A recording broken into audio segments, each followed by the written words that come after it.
I can't wait till we can start going back into the studio and being regular people.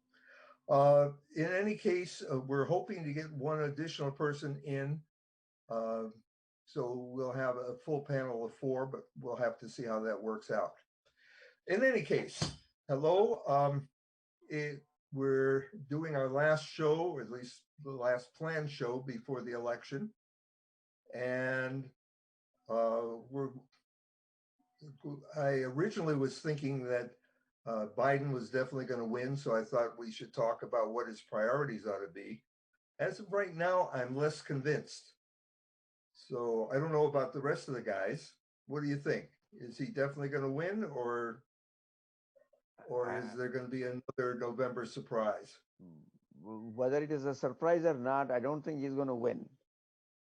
Okay, the odds are against him anyway. So unless you're saying Biden or Biden, Trump? Biden. Oh. I mean, I don't believe any of the polls. So you think that Trump is going to win and Biden is going to lose again? Well, that's the Democrats the are going to lose. That's the alternative. There is now no other functionality in that system. Either he's going to win or lose. I don't know. We could all lose. It doesn't necessarily have to be limited to the Democrats. Everybody could lose.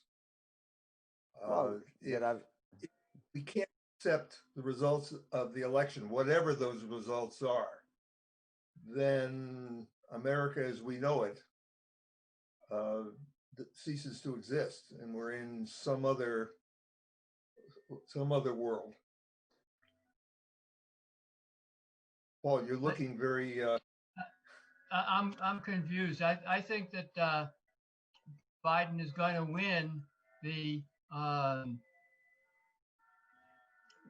he's going to win the electoral votes. It's going to go to the Supreme Court, and they'll find a way to make Trump win. Oh, that's a different scenario. Because it is different, yes, and it's very upsetting. I totally agree with that. That was the scenario I was worried about. If we cannot accept the results of the election, the majority of the population cannot accept the results of the election, then we're done as America as we know it. There will always be individuals who don't accept. Unfortunately, that's the reality of the situation. But the majority has to be willing to accept it. The majority was willing to accept it in 2016, even with the shenanigans that were going on there. I don't know that they would do it again. Yeah, I think it's got to be fairly clear. You said 2016? Yeah. Did you? I thought you meant well, 2000, yes. I know what you're talking about. In 2000, they accepted the decision to declare George W. Bush president. 2016. Do you remember what the court said in that decision? The decision was that Bush would be irreparably harmed with a delay. That was their conclusion. Therefore, they said we're not going to go into the details of Florida. That was what the court said. That's what I was actually mentioning earlier before we went on the air, that Justice Scalia in one of his talks later said, we decided it, get on with it. That's it. Yeah. So what bothered me more than anything else about the whole thing was, one of the reasons why the count was taking so long was that there were rioters out in the hall threatening the people who were counting. And so they had to stop the count to protect the counters. And to my knowledge, no one was ever prosecuted for a variety of different crimes, including, by the way, interfering with an election. But at that time, you had this. I don't know whether you call her chief election officer or whatever. That there was a woman who was in charge. She wouldn't listen to anything. I forgot what her name was and what her designation was. She would not really listen to any alternatives, and she just kept going the way she thought fit. She was the Secretary of State, and ultimately her responsibility was to ensure that the election was done properly. I didn't do a very good job at it, but that's neither here nor there. Again, America accepted the results of the election. George W. was, in fact, the president. Mm-hmm. In 2016, there was more of an issue, in part because instead of Trump saying, well, you know what, things that are questionable, I'm going to be reasonable and I'm going to tread softly. He said, I'm president and I'm going to do exactly what I want when I want, and too bad. And it's only gotten worse from there. If he wins by a big majority, then America, in their infinite wisdom, has decided that that's what they want. And I, for one, will say, so be it. I won't be happy, but that's what a democracy is all about. But if it's a close election, then yeah, the Republicans are already contesting everything. And the longer that they wait, particularly if they can get things into a court where people will take their time, then the more likely we'll get to a point in January where we don't know who's in charge.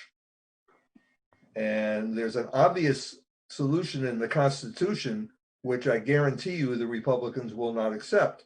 And that is, third in line to the presidency is the Speaker of the House. And whether it's Nancy Pelosi or some other Democrat, it's very likely to be a Democrat. Well, that's an interim solution, actually, until actual president is sworn in. Yes. But we already know that interim solutions can last a long time. Yes, of course, that's what is going to happen that way. But at the same time, you also have to recognize that by Trump's measurements, he has kept all the promises to his base, and that base is unwavering. And as long as he keeps reminding people that he is pro-guns, pro-life, pro-Bible, and he wears the religious mantle on the sleeve, and people are happy. So, and he keeps reminding people that we have the only chance of making sure for the next 30 years, the courts are in our favor and made in such a way that nobody can shake those judges out. And you hear all the propaganda. That's what I hear, and they are going to go for it. They're going to fight tooth and nail. Well, keep in mind that since the new rule in the American Congress is I have the votes, I can do what I want, Biden, should he choose to, can say, okay, we're going to put term limits on judges. Okay, we're going to add a couple of judges to the bench. Okay, God knows what else. I don't like any of those solutions because they will smack his partisanship. And I realized something this afternoon. The Democrats are held to a higher standard than Republicans are. Democrats cannot be considered partisan. Not so much by the Republicans, because the Republicans assume they're partisan, but by the Democrats' own voters. Yes. I mean, that's a bar is higher, and that's what has happened, unfortunately. Yeah. And that's what Michelle Obama says. When they sink low, we got to go high. I mean, but the thing is, in real Trump world, that is not working unless a miracle happens. Maybe Paul has a miracle. I don't know, Paul, do you have any? Do I have a miracle? No. Yeah. No. Oops. The only miracle I can think of is that Biden has a supermajority of both votes and electoral and in the electoral college. That's by polls. Huh? That's by polls, right? The popular polls. No. On votes. On votes. He has a supermajority in votes, and in the electoral college, states committed electoral college. That he has so many more that they can't be contested. That would be good then for Biden. That means they don't have to then wait for so many days to count, because that's what happened last time with Trump. Within few hours, the whole vote was turned upside down when the electoral college votes went his way. So if that happens, I'm talking about after all of the votes are counted. Okay. And that's gonna be at least a week. That is going to take time. You know, I thought that you were talking about right away. No. So that means we are then getting into what Bob talks about, then you talked about the scenario of getting into litigation, essentially. Well, they're going to get into litigation no matter what. That's already set in stone. They've paid the money. They're going to get their pound of flesh. The question is, are they fighting about a few thousand votes, 10,000 votes, 20,000 votes in an individual state? Or are they fighting about there's a million people who want this other guy? They're wrong. I think if we get to the situation like in Wisconsin and Michigan and Pennsylvania and Nevada, by the way, which went the other way, or even Florida, and they're within 1% or 2%, then the courts have to take the suit seriously. Yes. There will be enough things that are questionable that a judge that's I can't think of the term. Not defined. What? Predisposed to. Thank you. Predisposed. Then they can delay it, and we already know that a court can say, well, okay, I got to hear arguments. And one of the sides will say, well, it'll take me 2 months to put together my arguments. And the judge says, okay, fine. We'll have a hearing in February 1st.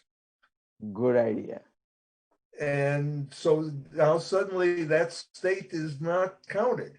So now what happens is various states have still have not gotten rid of the concept that the state legislature can, in fact, certify a set of electors for the Electoral College. You know, by the way, the government can do something similar. And so you now have competing electors.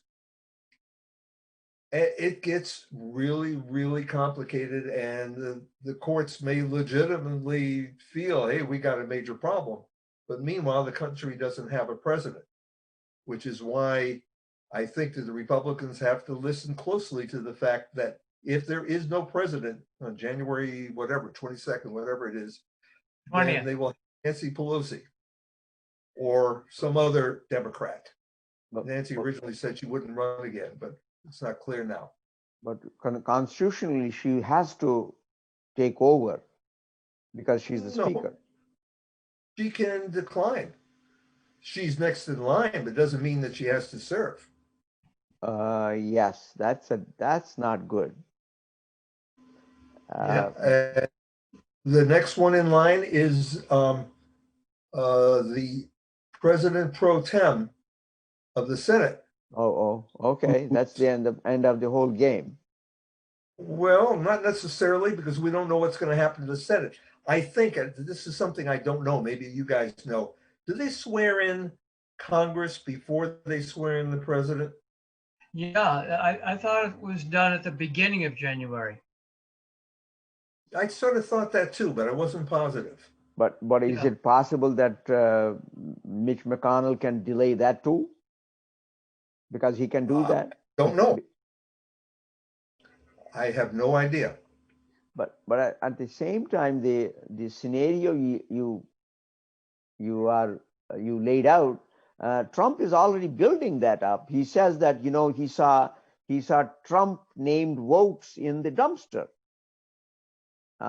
So he already has kind of created a scenario, whether it is true or not. Maybe somebody saw one envelope or two, or maybe they made it up. I don't know.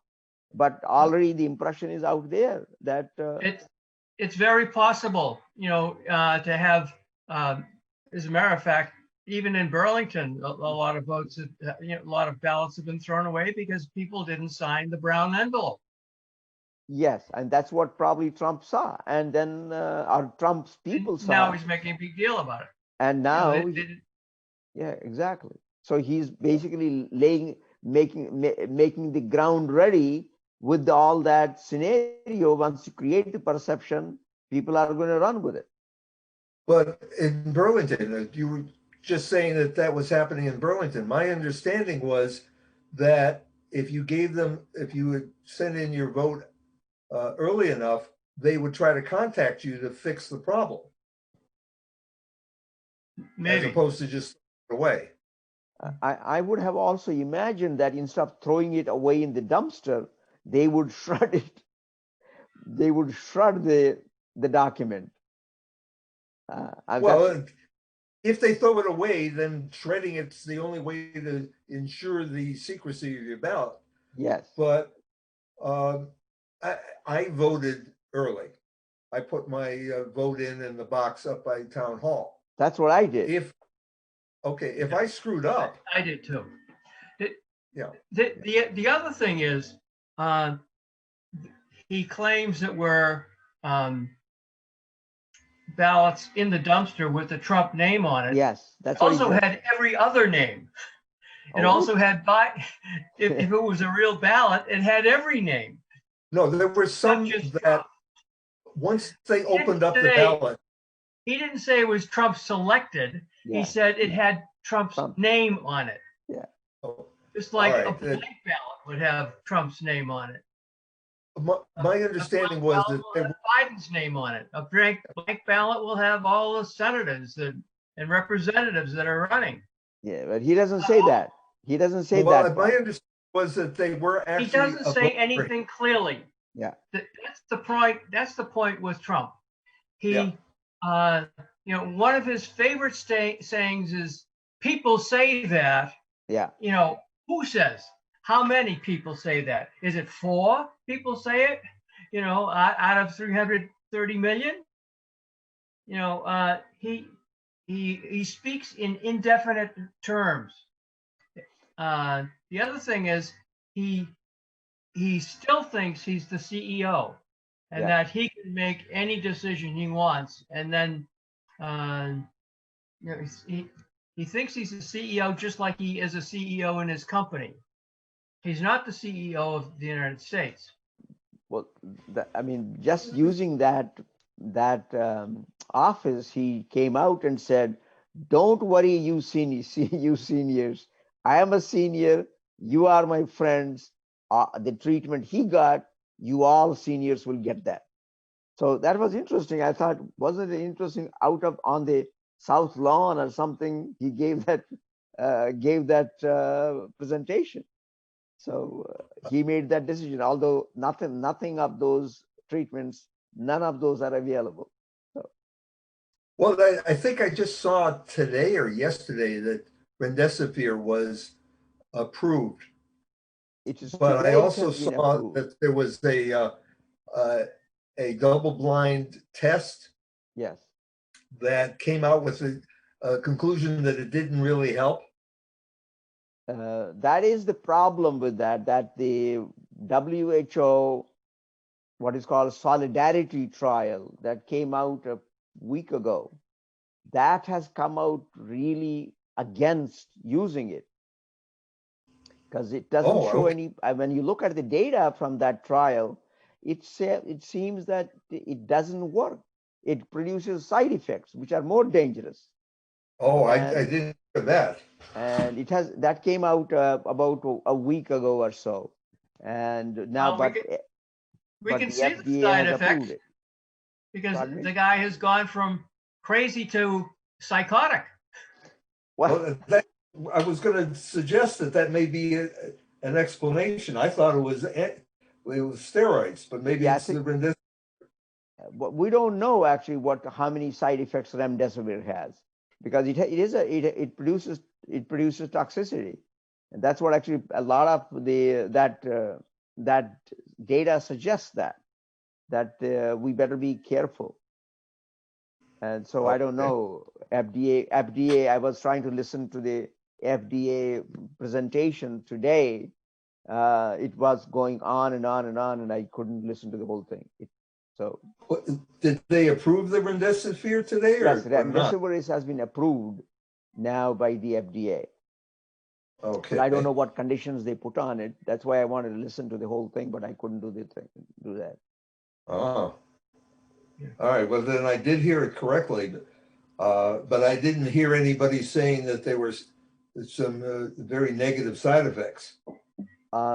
That is what the solidarity trial suggests, that we have to be careful in giving people remdesivir because it has side effects which may not be what we want.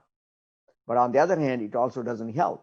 So is that really good? But in comparison, there are other antivirals also that were tested to compare, and none of them work. So it's a kind of a strange combination of data sets. Why did they approve it if it doesn't work and it has some negative side effects? Well, that's why I wanted to hear what FDA panel was saying, but I didn't hear the whole thing, so I can't. But what my understanding is that the solidarity trial is saying all that, but there are other data outside of WHO that says if you gave the remdesivir early enough, that you might be able to delay or prevent people from getting into a severe state. Now that has to be teased out very carefully, and that's what FDA probably is putting their money on. Okay, Well, that makes some sense. It's proven that it doesn't kill you immediately. Well, Yes. yeah. That would be good. That doesn't kill you immediately. Now, I mean, the matter of fact is that there is no drug at the moment that is really effective. Let me put it that way, against COVID-19. There are all support. Better treatment. One of the better treatments is the antibody cocktail treatment. That is what Trump got. And well, I thought remdesivir was part of that cocktail. Pardon me?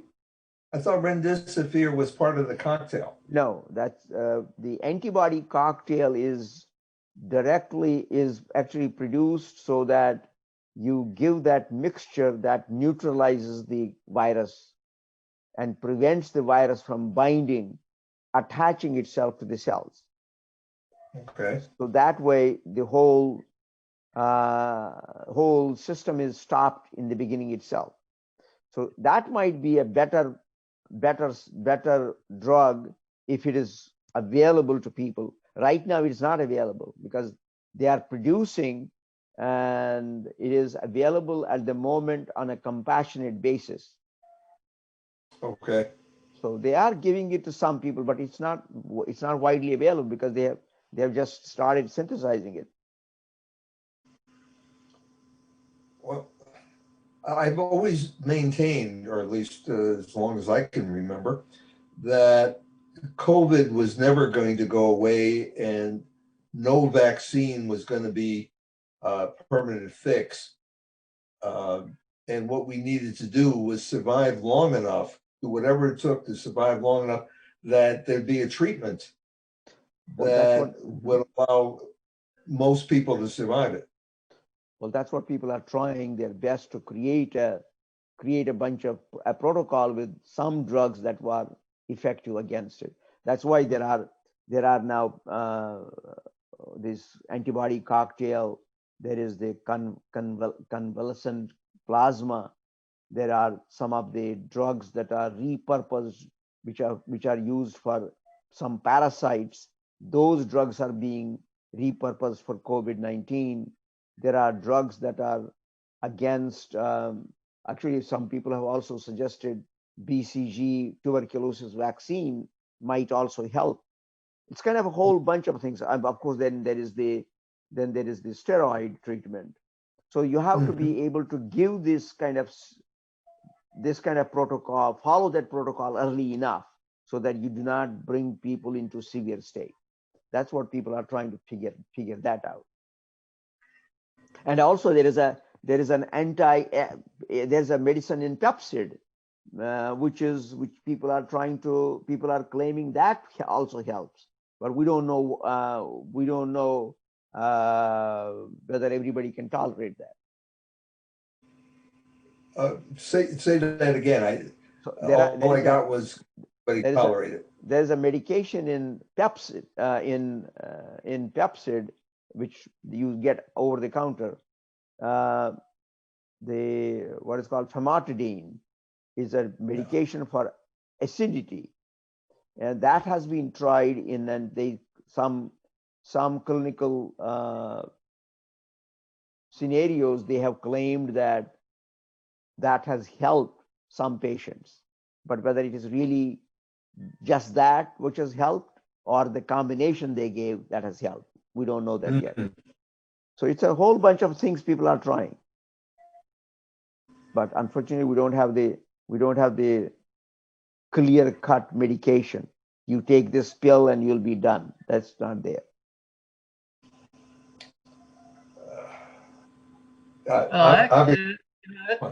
That's kind of interesting. People with acid reflux, maybe immune to COVID-19. Well, actually, I did take Pepsid for a while, and the only thing that helps me is omeprazole.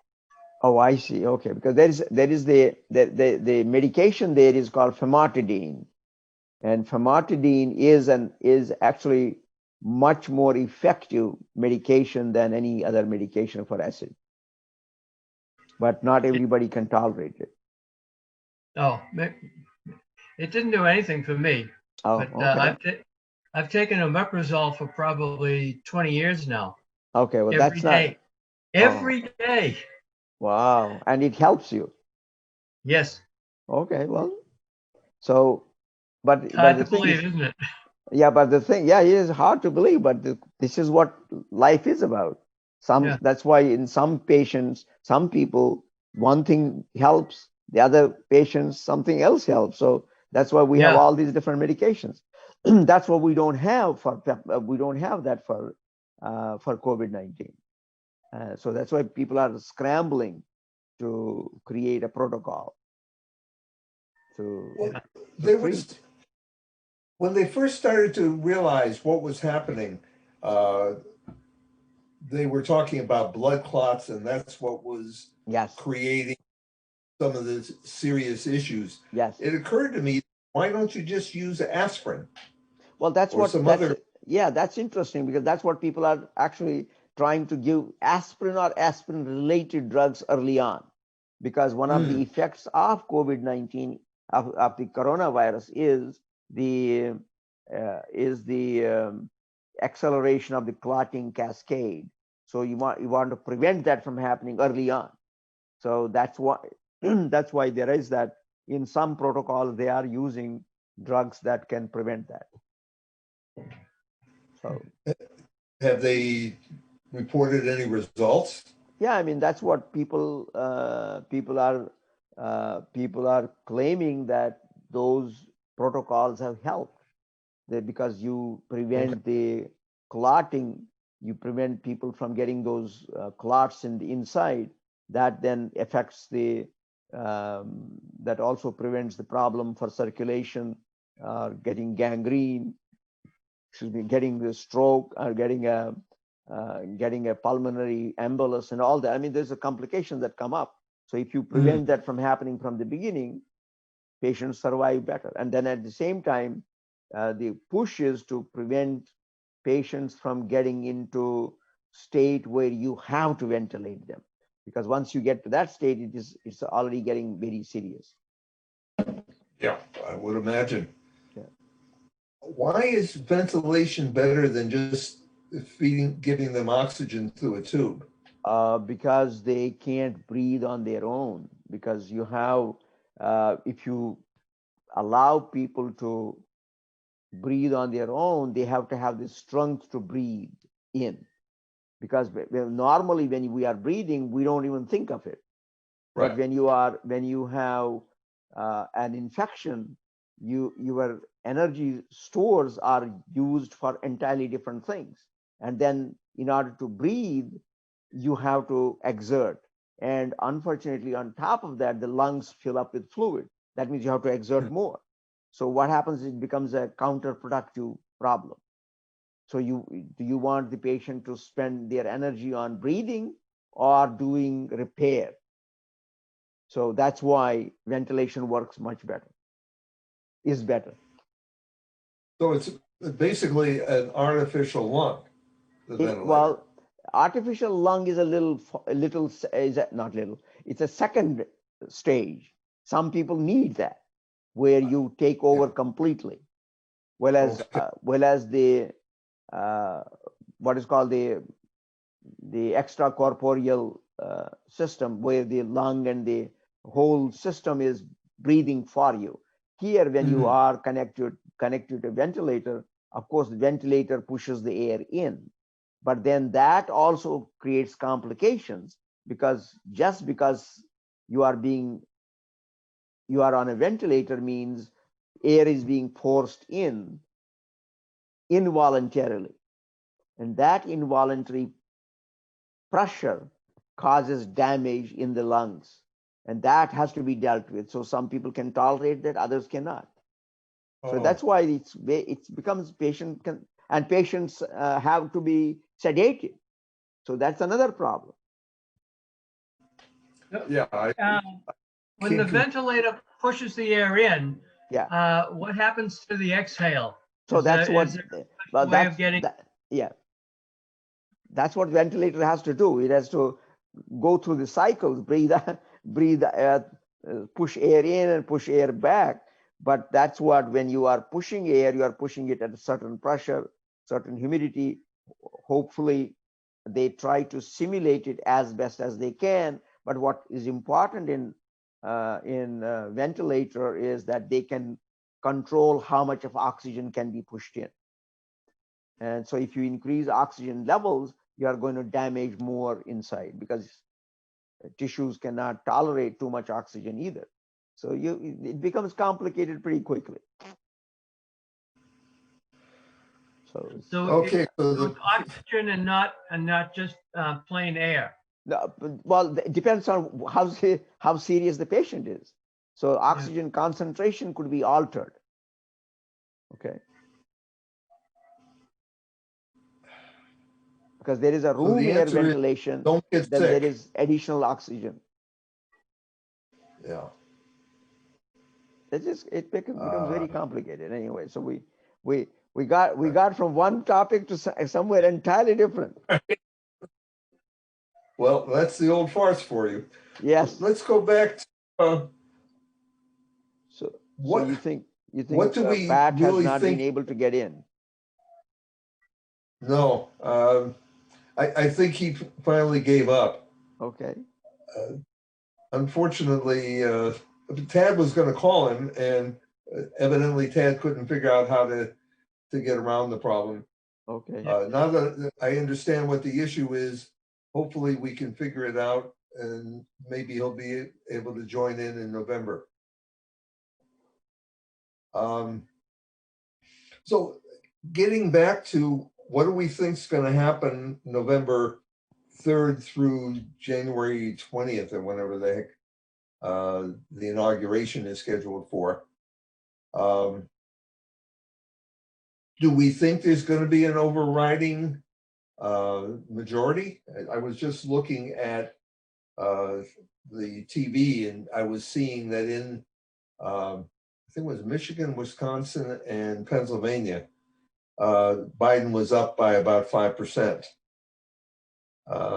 I would think if it gets beyond that, and in some of the states that he is beyond that, that it becomes much more difficult to claim that these illegal, immoral actions cost Trump a victory. Well, let's see. Yesterday it was 10%. Now today it's 5%. So it's going down. Where? 10% nationally or 10% in each of the swing Those three states? states. That At is least I scary. thought that's what I saw. So if it is But going down, and the other thing is it's Democrats who are voting early, and the Right. Republicans are going to wait until that day because their vote will be tabulated that day. Right. So, And they just may prefer it. I would prefer, if it wasn't for COVID, I would prefer to go down and vote election day. That's the way I've always done it, all except Yeah. one time I did an early vote because I was going to be out of town. And it just feels right. So I'm sympathetic to those who want to go down, not overjoyed with the prospects for the poll workers, including my brother. His Rotary volunteered to be poll workers in Palm Beach County, Florida. So, hopefully those people will be reasonable and wear masks and not hang around, but you never know. yeah. but no matter what, whether the voting is done on the day or you do it absentee or you do it early, but even then, what prevents either party from not contesting? Even though you say let's say there is a 15-point spread, even then people can say, well, they're all fake votes. They were all rigged. The machines didn't work. I mean, you can create all kinds of arguments and convince yourself and try to convince the electorate that everything what you are hearing is not correct. So we got to fight. So you could expect people on the streets. Well, that's the part that's really scary. I would not be at all surprised. I'd be very upset, but not surprised if on Inauguration Day there aren't armed militiamen in front of the White House protecting Trump. And I don't know how you get him out if he says, hell no, I won't go. So is there a constitutional thing that the ex-president can be arrested? I don't know. He's not president after the new inauguration. So there is a transfer of power whether he participates or not. Yes. But how do you get him out of the White House? Which, by the way, Secret is the Service Senate. does it. Huh? Secret Service has that responsibility. Mm, they're kind of torn. Their job is to protect the president. This guy says, I'm still president. At least But- some of them are going to be torn. I would imagine. I don't know. I don't know any Secret Service agents. I mean, but isn't But- constitutionally, if the swearing in ceremony takes place, the transfer of power has happened, right away the football gets to the new president, and that means Secret Service is with that fellow. And what happens if the president on January 15th or whatever says, give me that football, and doesn't give it back? Well, usually it's somebody else who carries it. Oh, no, he could say that, give it to me. There's a guy who's carrying it, yes, but if the president says, I want the football, yeah, give it to me. Yeah, you're right. They keep it in the and he's closet. still president at that point, Yes, then what? that is, yeah, he could say, I have my finger on the button. Right.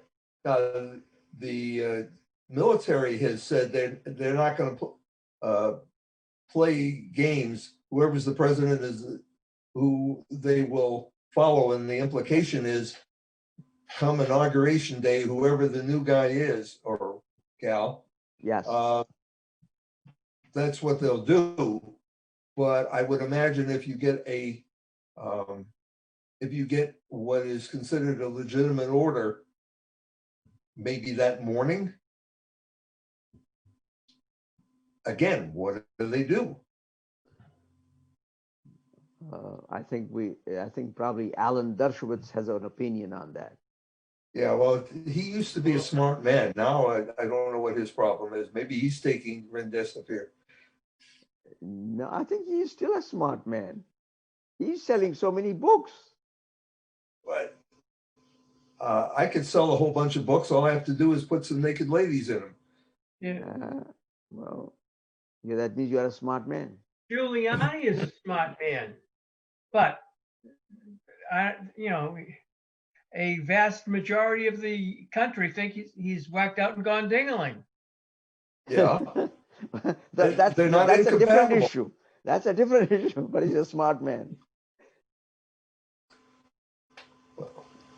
Well, I don't know how. What we've learned in the past 4 years is that the laws of the country assume that the vast majority of people in power will follow them, or at least pretend to. And we don't know what to do when they don't. Well, right away you see this actually. An example of that has happened in confirmation of the judge for Supreme Court. And the whole idea was when Obama was president that you can't have confirmation when there's a lame duck president. And now the whole thing, even Senator Graham had at that time said, that's not going to happen. And now he says he changed his mind. So that means he's still. You cannot trust Republicans. Republicans will not commit to anything. But at that time he says you can take my sentence and use against me. And then he said, changed I his don't mind. care. Yeah. And so by the way, anything because you change your mind doesn't make you. Is true today does not mean it's going to be true for him tomorrow, or Right. any other Republican. So there is your rule of law. I don't know how which better glaring example do you have? It's not just Republicans. It's this group of Republicans who basically said, if I can do it, I will. And they did. It's not just, and there were some Democrats who at one time or another did similar stuff. It's just so egregious right now. As I was saying, I don't remember if we're on air or not, but the Democrat voter holds the Democrat office holder to a higher standard than the Republicans hold their own. Mhm. And that's more or less where we're at. And until the Republican voters hold their office holders to a higher standard, whatever that standard is, but an agreed upon standard, then we're going to be dealing with what we've just been talking about. I mean, you had what the other example is you had Newt Gingrich doing the same thing was what Clinton had done, and they were prosecuting Clinton, but he was doing things on the side anyway. But nobody said anything, which is kind of interesting. What was going on? He did lose his leadership position. Yeah. It took a while, but he did lose it. Well, that was after the fact, which was not related to any of that. But he did pursue the objective what he had created, the contract with American people, I mean. And he was successful. He was very successful. He changed some attitudes which may never get changed back. This whole idea that the Congress is not collegial. Yeah. It's us versus them. And it has always been somewhat that way. But it was also, there were people who were friends on the side who used to talk and come up with ways they could both live with whatever the results were. The only thing after Gingrich, not so much. The only thing what I was going to point out is that I saw during that I saw on the news that when Senator Graham was introducing the judge, at the end of that, he and Feinstein hugged each other. Yeah. So I thought that was kind of strange because Feinstein was saying something entirely different what Graham was saying, but in the end they hugged each other. So and we don't know why. Maybe I don't know why. What she did was she said he conducted the meetings properly. Oh, I see. Is that why? I didn't know that part. I only saw that that's why she hugged each other. Yeah, she said that he conducted the meetings basically in a professional way, even though the result of the meeting was predetermined. Right. Yeah. Well, I don't know what would professional mean in that sense for him, but he did. I didn't watch all of that, but so maybe he did. It wasn't like the impeachment hearings in the House. Okay. You know, where you had the guy that doesn't wear a jacket interrupting all the time and going off on tangents. Mm-hmm. You're talking about Jim Jordan? Yeah. Oh, is that right? The most egregious portion of that was when he went down to the SCIF, the place where the Intelligence Committee can meet and hear the deepest and darkest secrets of the country. And he came in and ordered in lunch, and people delivered lunch into the SCIF.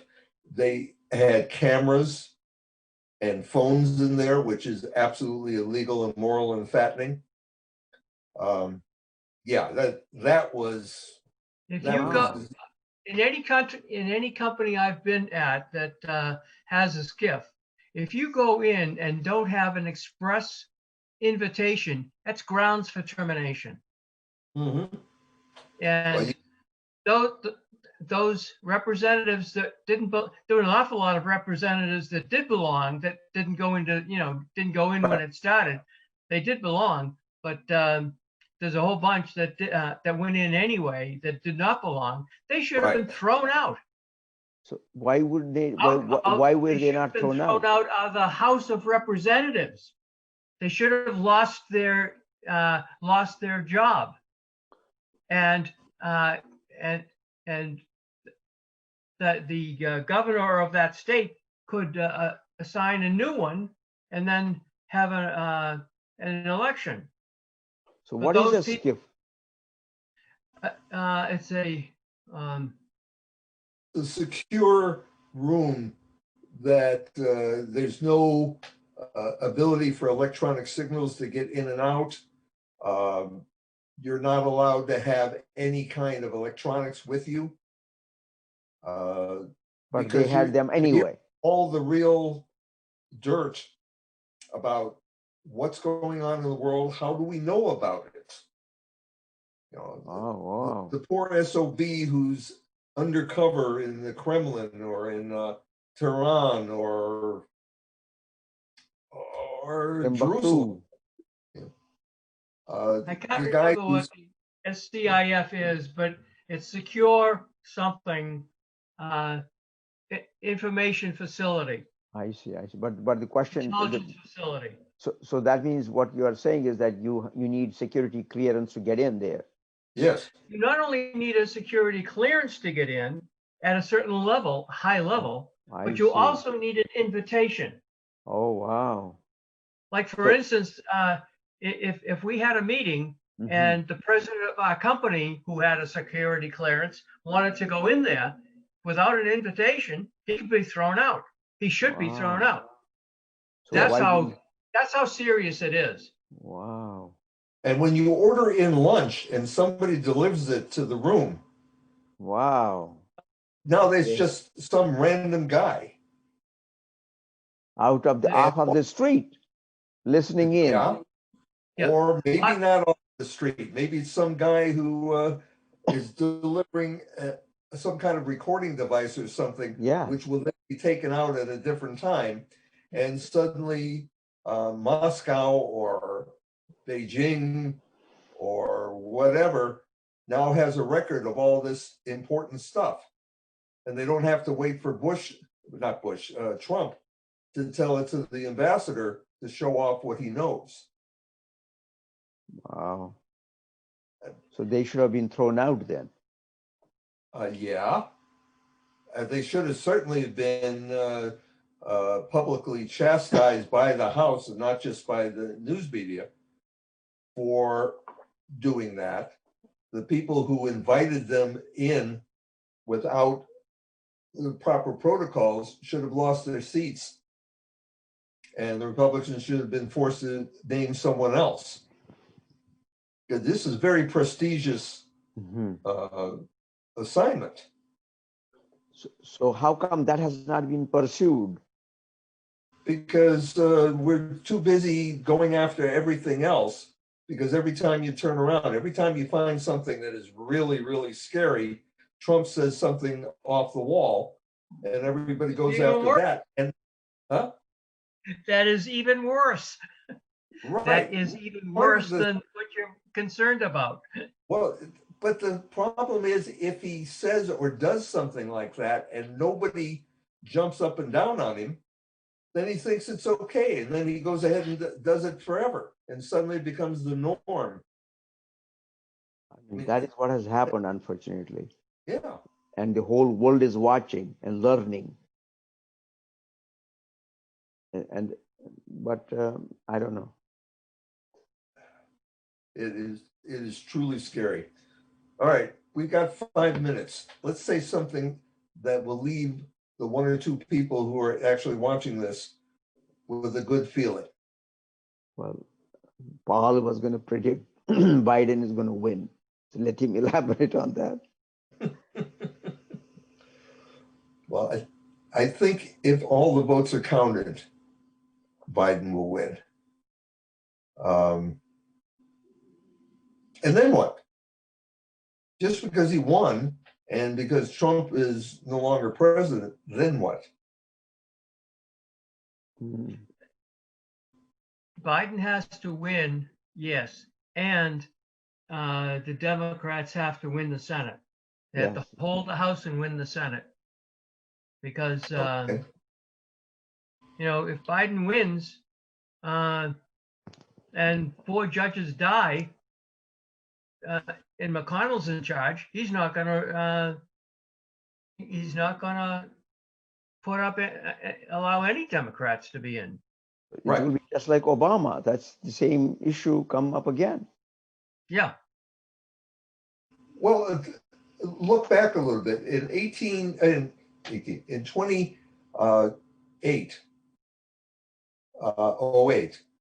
the Democrats won the House, Mm-hmm. won the Senate with a 60 vote majority, Mm-hmm. and they won the White House.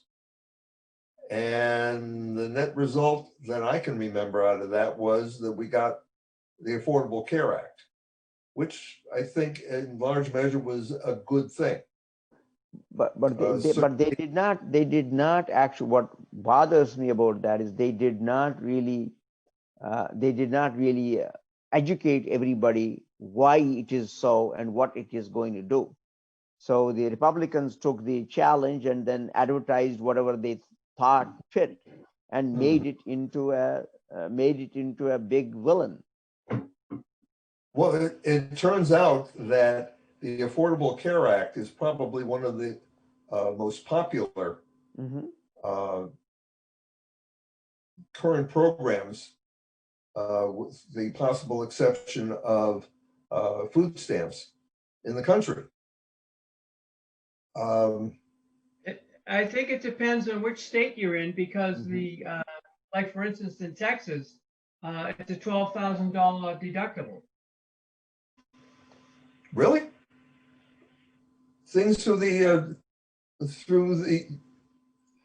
The Affordable Care Act, what they have accepted as the Affordable Care Act, not the same as Massachusetts or hardly any other state, but they can make their own rules in the Affordable Care Act. A family of four that has a $12,000 deductible. That is sad, actually. heard that. If that was the case, how does this still exist? Because every Republican state could do the same damn thing. They decided not to take expansions to Medicaid, but to essentially say, sure, the law of the land is you can have this thing, but we control what is acceptable for individual policies. That I had never heard. But that's what Senator Graham also says, that this is not affordable in South Carolina. It is something which they need to get rid of because it is not working in South Carolina. It costs a lot more money. It doesn't give you all the things which it promises. And what Paul pointed out, maybe that's the reason. Possibly. But I would have thought that the Democrats would have fought back and say, hey, everywhere else in the country, almost everywhere else in the country, the insurance companies are willing to provide a reasonable policy that follows the law, and the federal government provides subsidies to those who need it. But not every state has accepted those subsidies. That's that expansion. Well, no, I didn't think that the state had to accept the subsidy. I thought this was a federal program. Okay. I think South Carolina, it's either South Carolina or Georgia, only has one insurance company that provides affordable care. That's another problem. Oh, It that used would to make have a four to six, and now it's down to one. And it's just like having a monopoly. right. So they can do anything they like. Yeah. And they make it exceedingly difficult just so that they can get rid of it. Okay, I had not heard that piece of it. I should check with my brother-in-law. He used to be president of the Illinois Blue Cross, and he would be up to date on all of this stuff. Yeah. Why don't you check? Because I can't believe what I just said, but that's what I heard. Wow. Okay, well let's try to check it out. When I heard